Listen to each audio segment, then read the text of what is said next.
to the route to guarantee spawns for P2.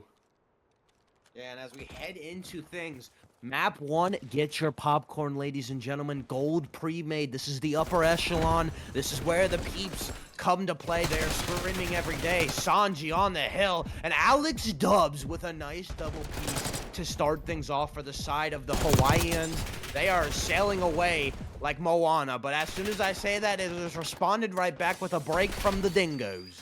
Yeah, absolutely. Lank here looking to soak up some time, and they're going to take the lead. A very early lead. Tankers flying in from the top rope. Doesn't matter. He RKOs the guy. Sanji, big 1v1 with the pistol, and they're going to look to flip spawns out here. But Alex Dubs, once again, another massive 2. That's already two pieces out of the guy. He's 5-0, mind you. Very early 5-0, but he's thinking about a Hellstorm already. Man, everybody on this map is going off right now, and let me tell you, Zignog or Z3Nog, however you want to say that man's name, finding 3 in the kitchen, protecting spawns for the side of Maui. As now, if you're the Dingoes, you come away with decent time on that P1 hill, but if you look at Skyline in a sense, I like to think of the second hill as a money hill. Yeah, absolutely. It's one of those that there's only so many ways it can be hit from, and it's one you want to play really tight together. I mean, you'll see the number 4 of Nader. He's knocking down the kitchen side. He's actually could find number 8 here. 1v1, yeah, he shuts him down, but Zeno, he's going to look to possibly take the zip, use all of his utility he can. He slides up, he's actually going to get a kill. I mean, he threw all that stuff up there, and no one was even looking that way. And just like that, the Chums are in, but Lank says, no, you're not. I think I'm going to get a 2-piece, guarantee that, and they're going to look to rotate early. Lanky Stanky, do him dirty, my friend, and keeps it a little bit mixy here for his team, but nonetheless, they cannot hold off this firepower from the side of Maui. Tankering 2 and 3 whenever he gets a kill.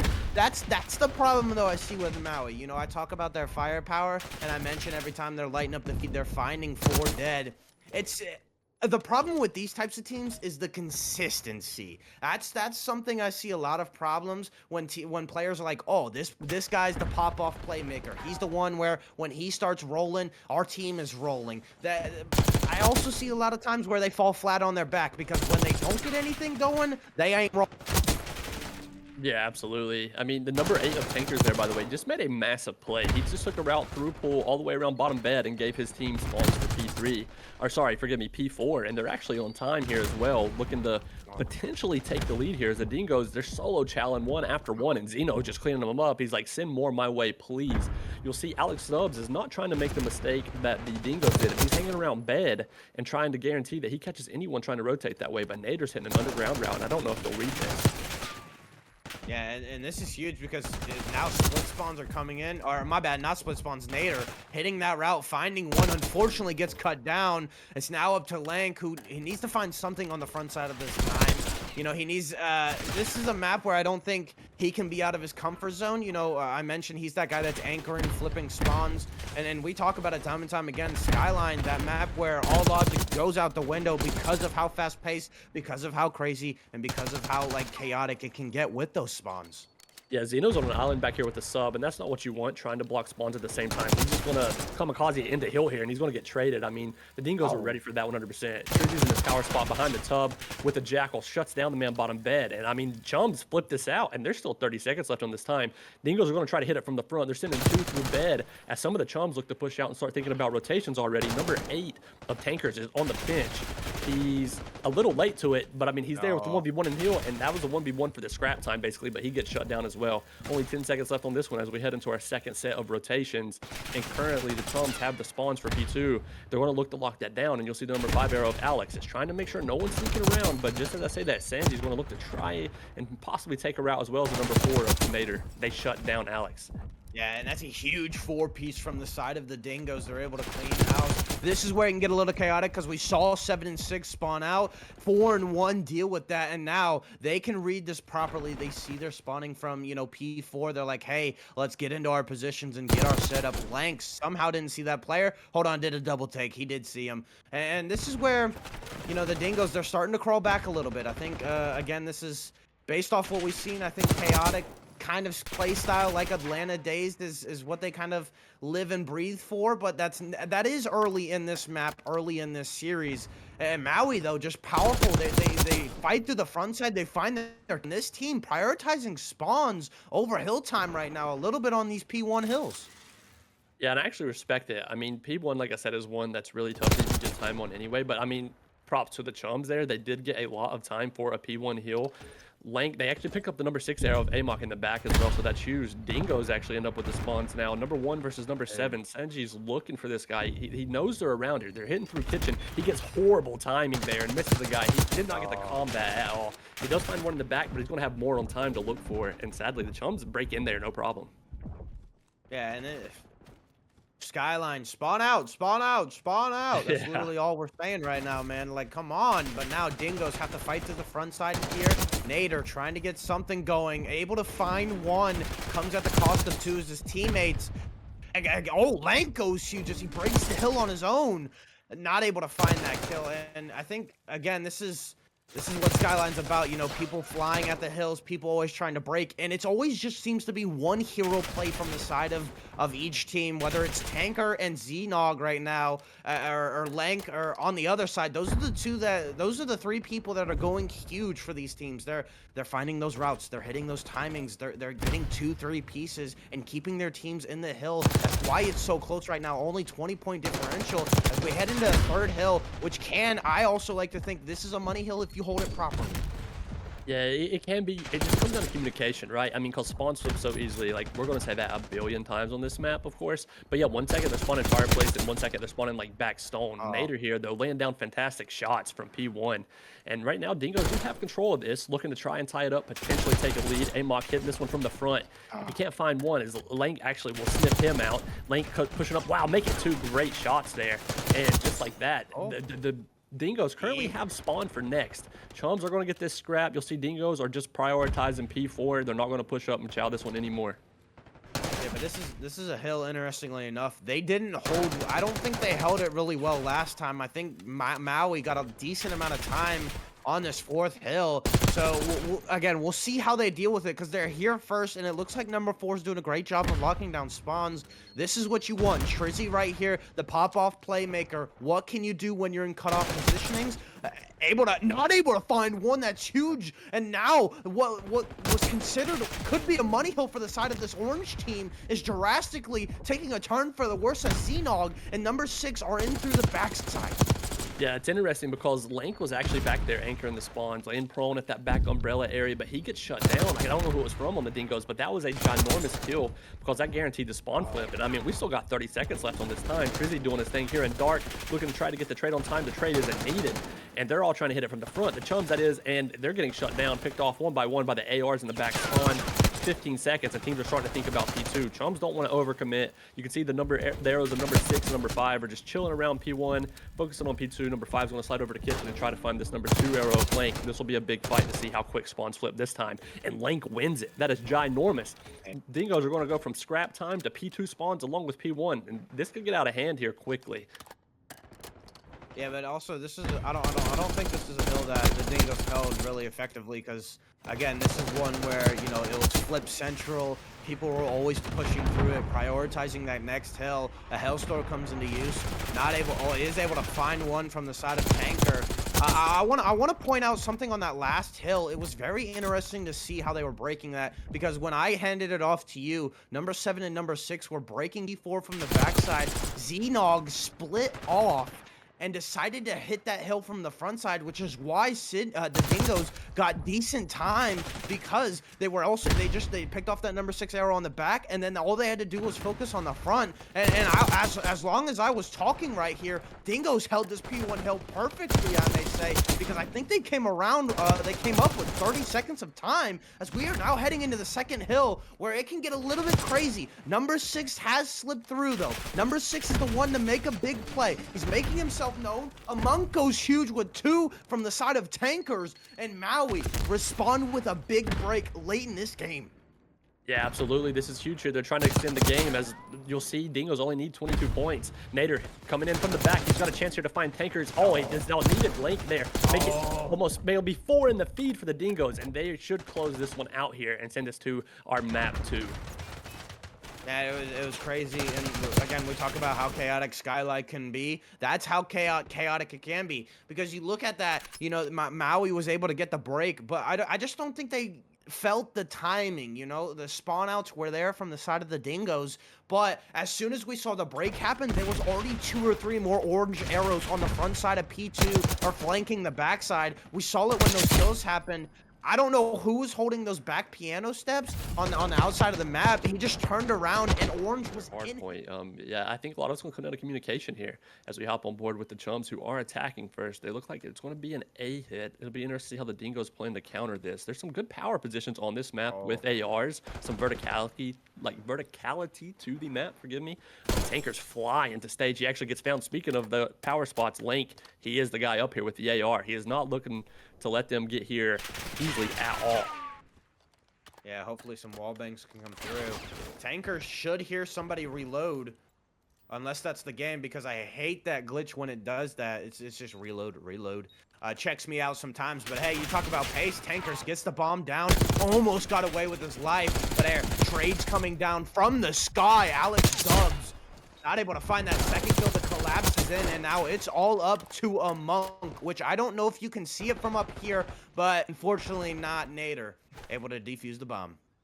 Yeah, that was a tough one there. He was just in a tough spot. He couldn't get an angle at all, as Dingoes will take map 1, and they're trying to continue that momentum off of last map, of course. You come off of a high like that, a map that's very back and forth, you win that, you're feeling really good, the blood's flowing, the nerves are out of the way, and they actually translated that into a round 1 win.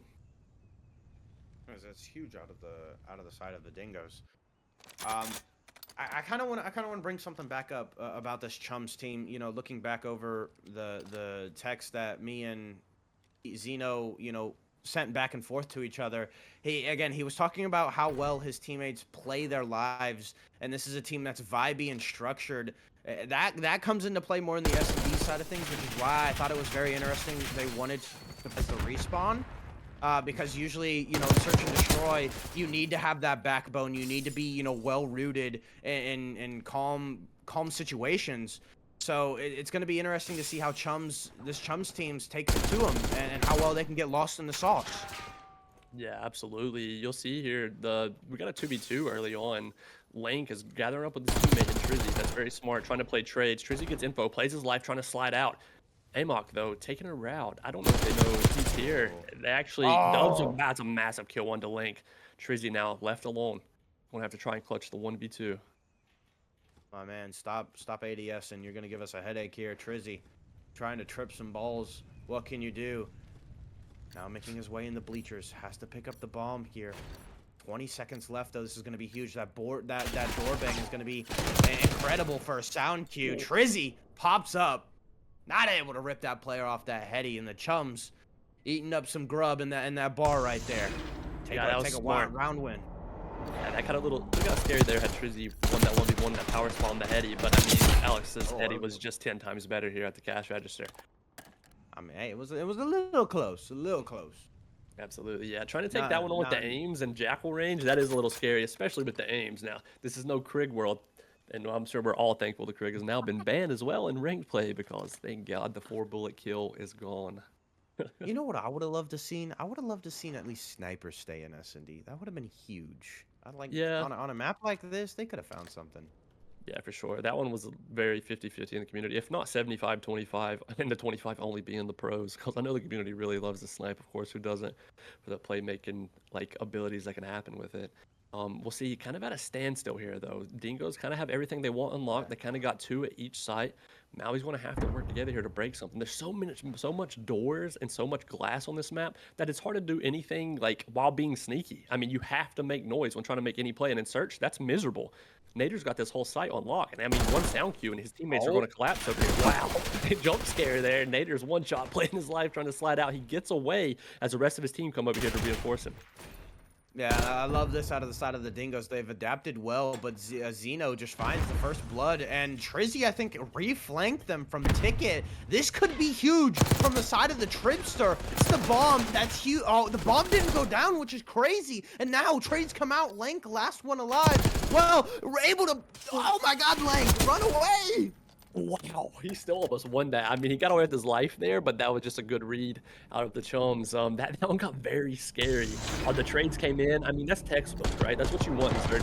It was trades nonstop, and then it just came down to Amok. He had Link one shot. Otherwise, I mean, he was one bullet away from still losing that gunfight. That was a good effort by Link, but he falls, and we now finally get a second round out of the Chums. They'll go up 2-1.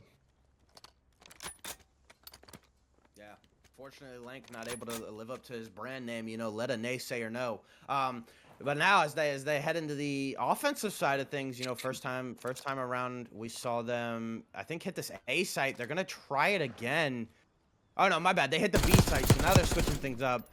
Information comes in on that, and that's going to be huge because number one is pretty much that lone defender. He's on that island, pretty much high up above. He's on a pavilion. But look at this. The Blue Arrows have adapted well. They shifted over quickly, and now the Dingoes can have trouble crossing over to this A site, my friend. Yeah, absolutely. Dubs shutting down the push. He finds Sanji. You'll see they're still playing around the stage. I mean, but they're pinned. All the blue arrows on your mini map right now are just staring them down. They know they have them trapped. It's going to come down to who can get picked. And sadly, Trizzy has a Jackal in an AR's world. Dubs finds the wall bangs onto Trizzy underneath the stage. And Nader might slide through, but I don't know if he knows Alex is still back here. He's going to have a chance at this. Yeah, he does have bomb. Big kill. The other two arrows turn around. Oh, and here's what's crucial as well. These guys are split. You talk about situations where you can utilize it. Having those where teammates aren't playing together. Nader able to find a kill. Pistol choweling, my friend. Whoa, big Nader toe mater. Calm down. Yeah, he had to run from that nade. That was, I mean, whoever that was top, he did get picked off by Nader there, but the nade was still very valuable. It forced him to run forward, and he was weak, and Tankers is able to clean it up. That got very, very scary there. He almost pulled off that would have been a 1v4, correct? Am I tripping? Yeah, it would have been. That would have been interesting, but sadly it was not to be. That one will not end up on a Twitter clip today. Chums 3-1, currently up. And we're going to hop on board now with the side of Dingoes. They'll be on defense this time around and looking to hold them off themselves. And I think both times, oh no, they've prioritized the B push a little bit more. Ever since that first round on the offensive side of things, they got shot down towards that street. And this is what I'm talking about, red card. Usually that's what it comes down to. One push on A, you get shut down. Everybody's like, all right, let's switch things up. Let's go B or something like that. But I think Maui, on their last offensive round, I think they did a good job of playing together. I think they did a good job of playing slow. I mean, we saw how chaotic it was trade-wise, but here, look at this. You talk about unity, Tankers and Xeno playing like a perfect duo. Slide in there. It's still 3v3 going the way of the Dingoes because of map, I guess because of how they're holding these bomb sites. Yeah, and I mean, Xeno may be 2-5, but as you mentioned, they're playing really well together. I think they got the roles down pat. Like, Xeno's not afraid to fly in and be the guy who gets baited. He doesn't mind that at all. The very unselfish role, and it's paying off for them. Only 25 seconds left here, and they're trying to rotate this bomb to A. They're going to find the kill they need, but do they have enough time is going to be the question. As the Dingoes are far out, they're going to try to rotate and maybe work a pinch. The number 8 arrow of Sanji might get behind them, but he's taking his time here. Bomb should get down and be very close to see if they can pick him off. Oh. Lank goes huge with a first kill. That's going to slow things down. Not able to find the second. That bought time for number 8, though. I think number 8 finds the kill on the bomb carrier. Can you get away with your life, Sanji? Run as fast as you can. I don't even know what devil fruit he has, but man, he ate it and ran like Luffy. Yeah, I want to know what happened there, because I think for the Chums, he was at the bomb for a while, Tankers. I don't know if he had like a weird bug or glitch where he just could not plant it, but he was laying prone on the bomb for a minute, and I don't know if he accidentally canceled his plant whenever he thought he was going to get picked off and thought he had to fight. But sadly, either way, time was working against him, and Dingoes worked this one back to 3-2. May have had arthritis in his finger, man. Switched a little bit too much. Probably not, but hey, I've had some of those moments myself. You get the defuse at 7.5, you lift your finger just a hair. You're like, no, I left the bomb. But now, as we head into the offensive side of things for the Dingoes, they're still down. But Sanji at range, my friend. Hey, Jackal in an AR's world don't matter. Jackal is winning that gunfight. Yeah, absolutely.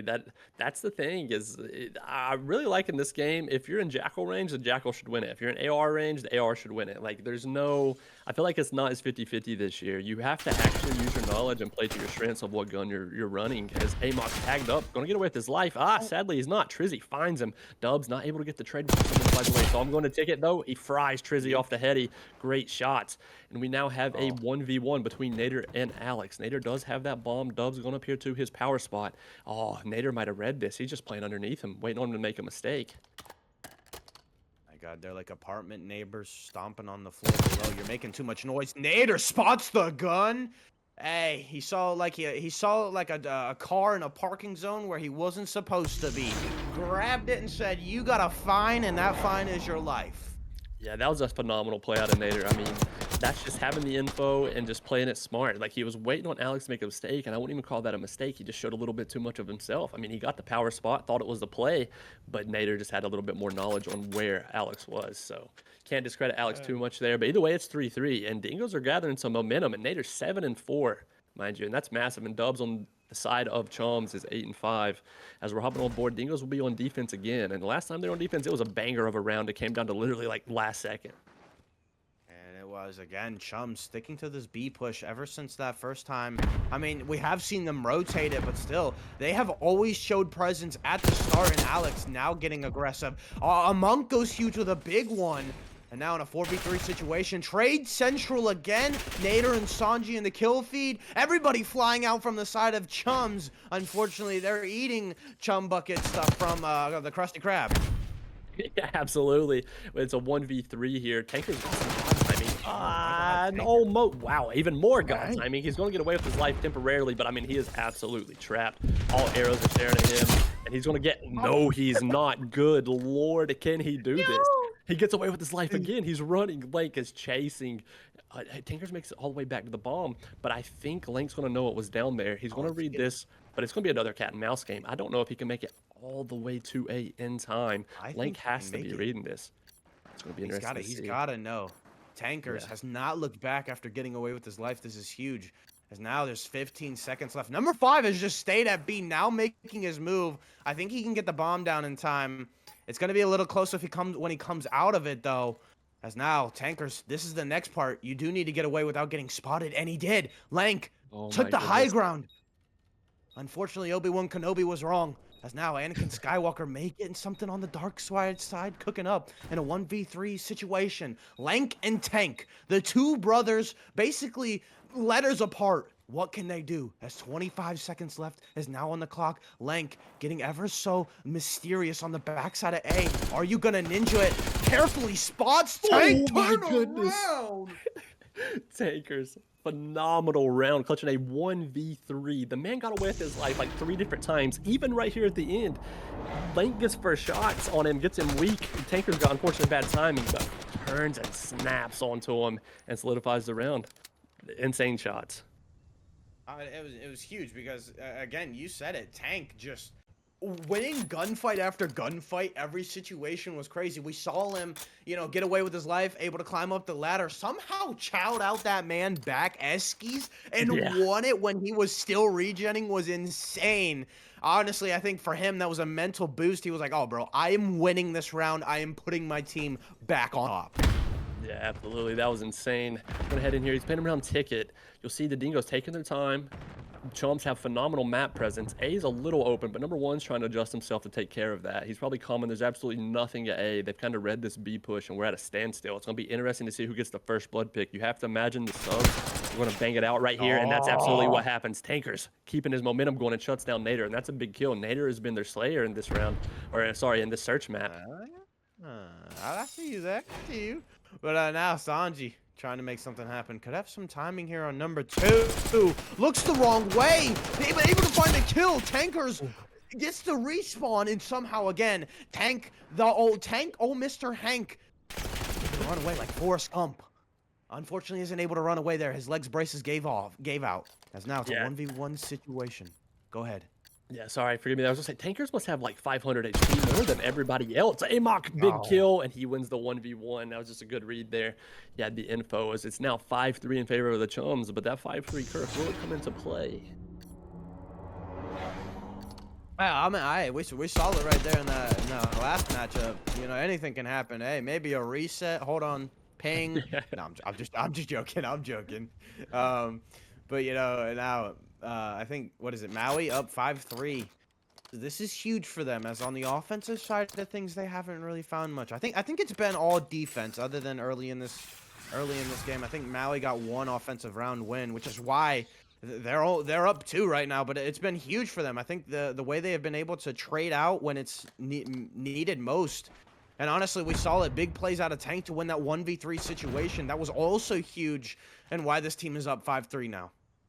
Yeah, absolutely. We got another standstill. This has been kind of the story of the round until some bloods happen. Once the first bloods come through, you'll kind of see a team either rotate or just absolutely bang out B. And that's how a lot of the bomb sites are in Black Ops 6. It requires an absolute bang out and a trade fest. Number 5 taking the route, but he might have got sniffed out by Amok. Oh, I don't know. He did not. Link, a big route. All the arrows are going to turn around. They're starting to scramble. They're going to run into the arms as well of the Dingoes inside the B site. Maybe not. Zeno, does he know he's here? This is interesting. See if he got audio cue on that. Who's gonna peek first? Oh my days, Zeno! What do you have, X-ray vision, my friend? Hold on. Anti-cheat, anti-cheat. Ricochet's not working. We know that. Yo, but that is crazy. As Sanji finds one in the kill, in the feed. Another trade comes through, and again, another 2v2 situation with 30 seconds left. What do? All up to Alex Dubs, the Dingoes, trying to rally like a pack of dogs, hunting down these players one by one, hurdling them like cattle. Dubs, you look the wrong way, my friend.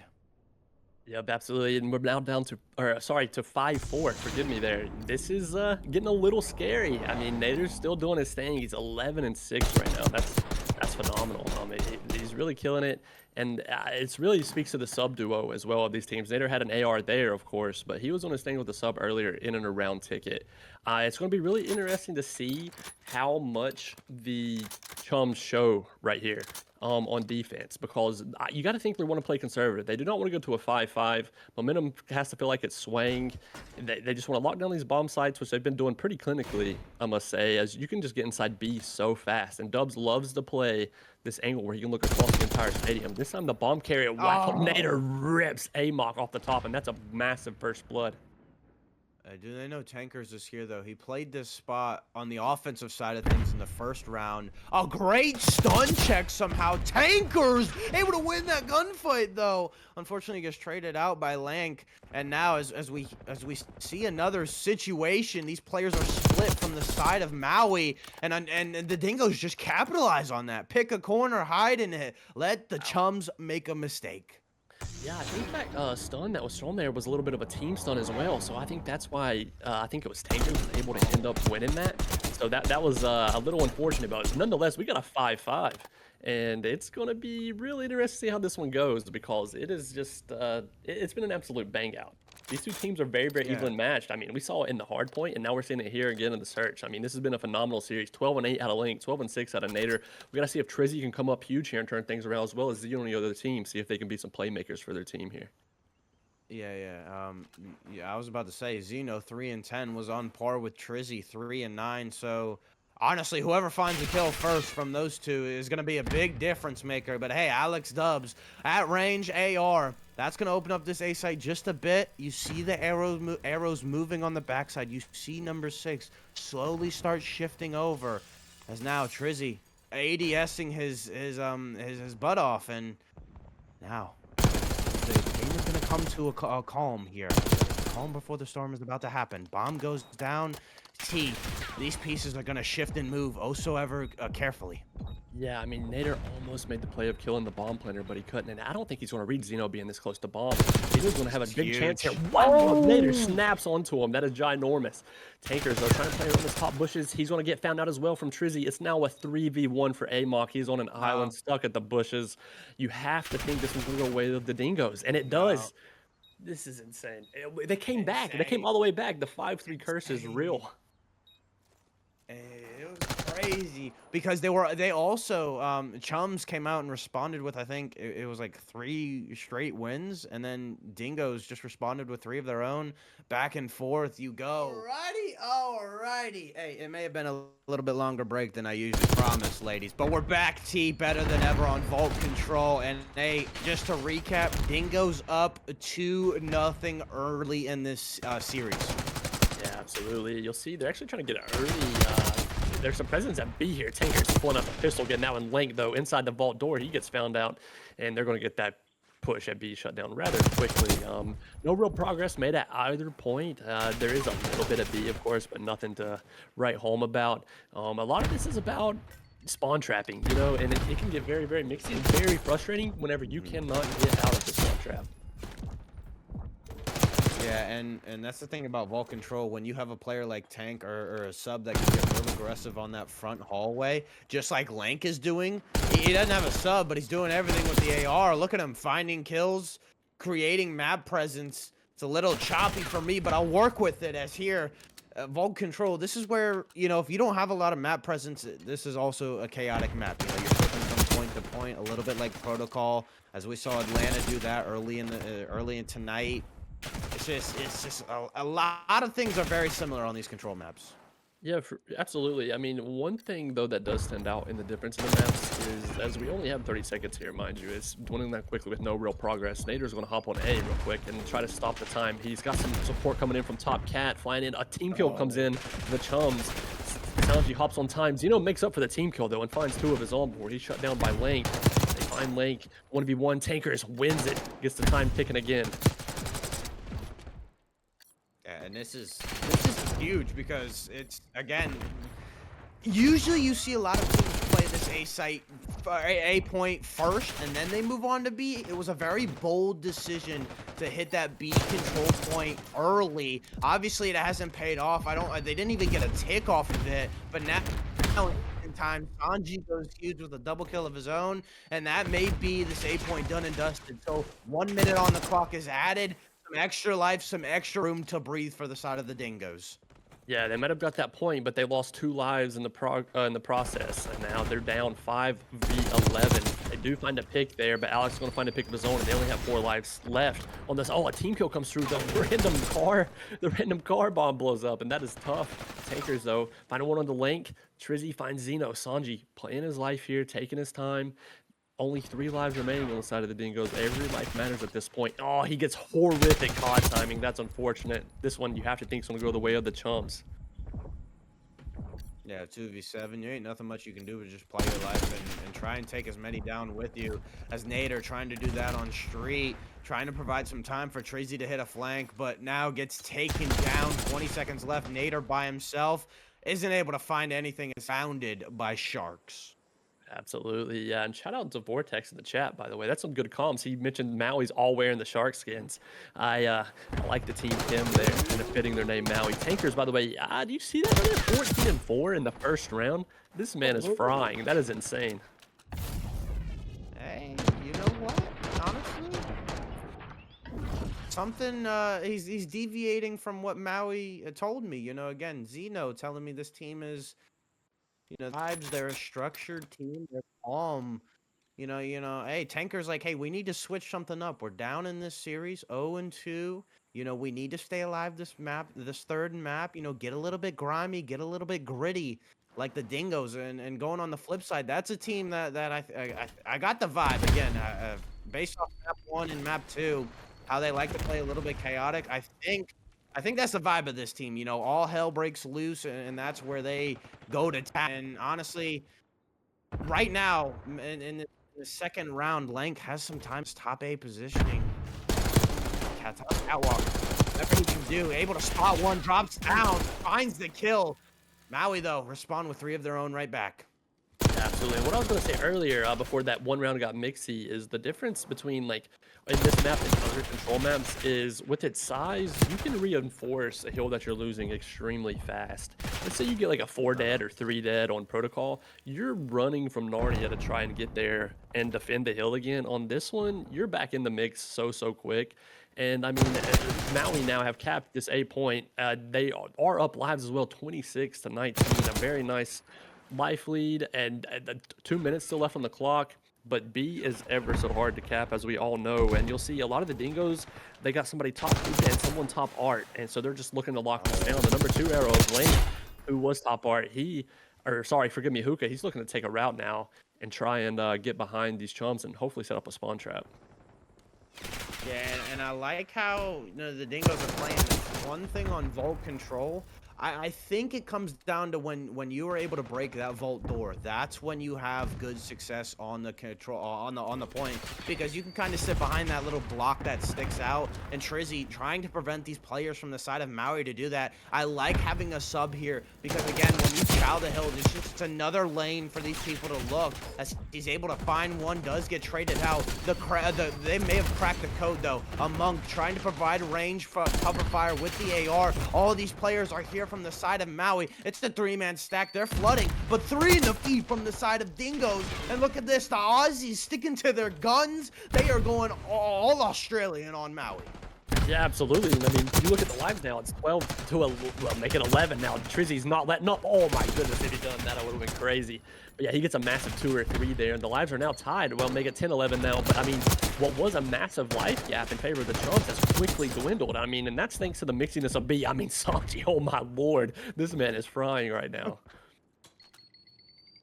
Yeah, and this is huge because I think before that last wave we saw from the side of Maui, they were in the lead life count wise. I don't know how Nader got that kill, but hey, bushes are shootable, they are wall bangable. Them up. Oh, Nader almost had a second one.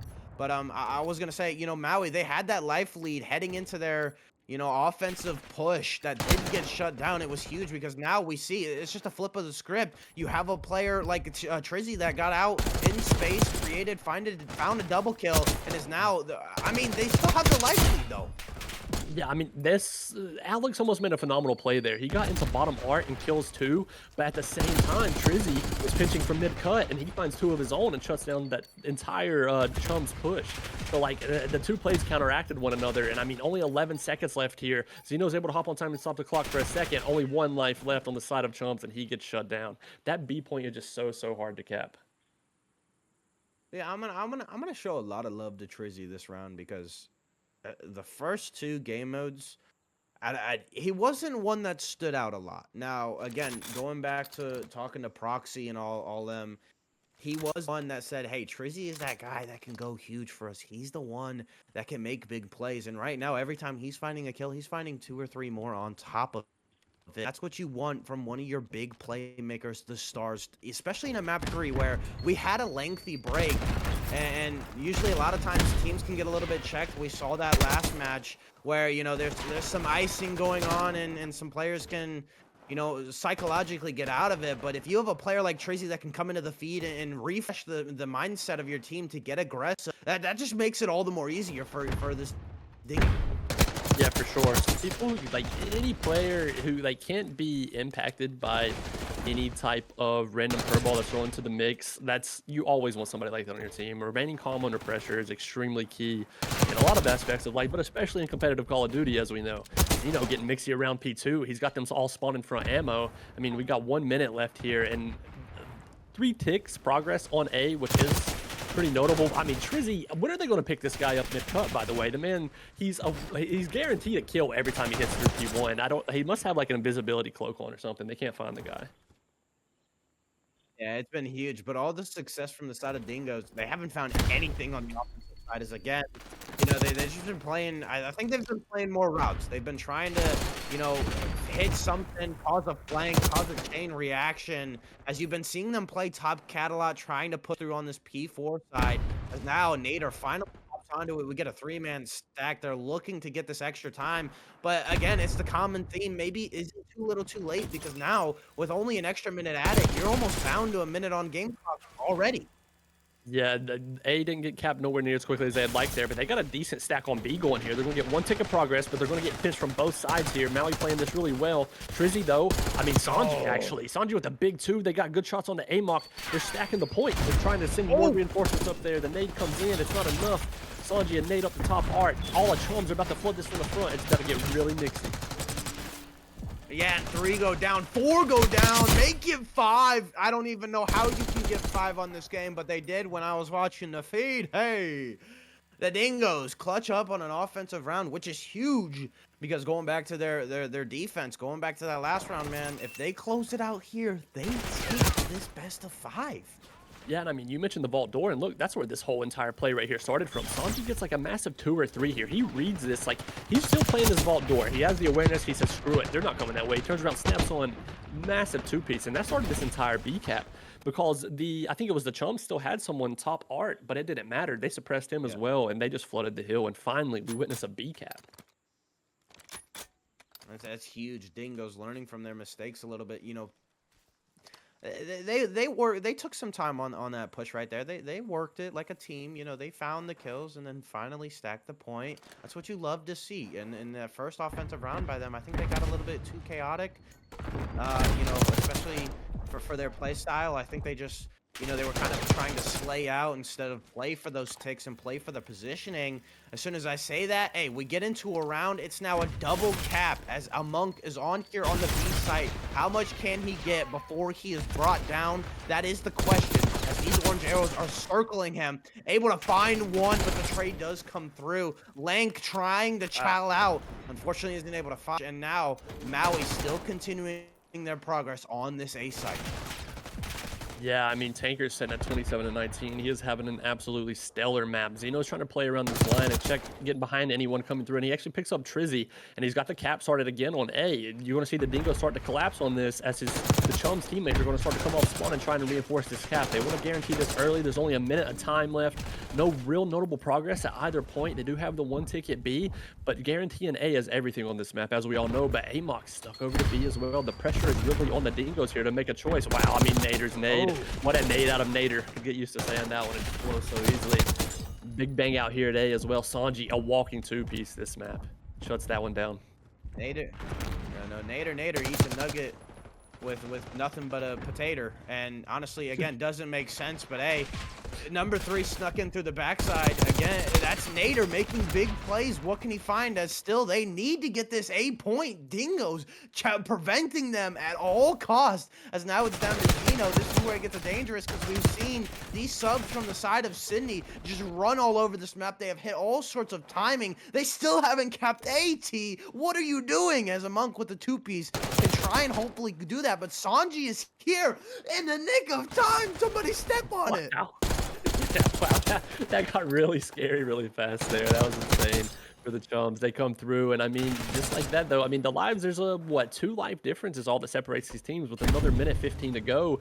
This can still go either way. I mean, it felt like the Dingoes had a solid grasp on that, thought they were going to shut it out, but the momentum has shifted. As Trizzy, though, he's looking to set up the spawn trap, and I mean, that's 3, may get 4 in the feed for the Dingoes, and Sanji's got this vault door on lock as well. This is going to be really, really tough to break. I mean, 5 lives left for Chums. It's not looking good. The spawn trap set up. This is sadly could be the end.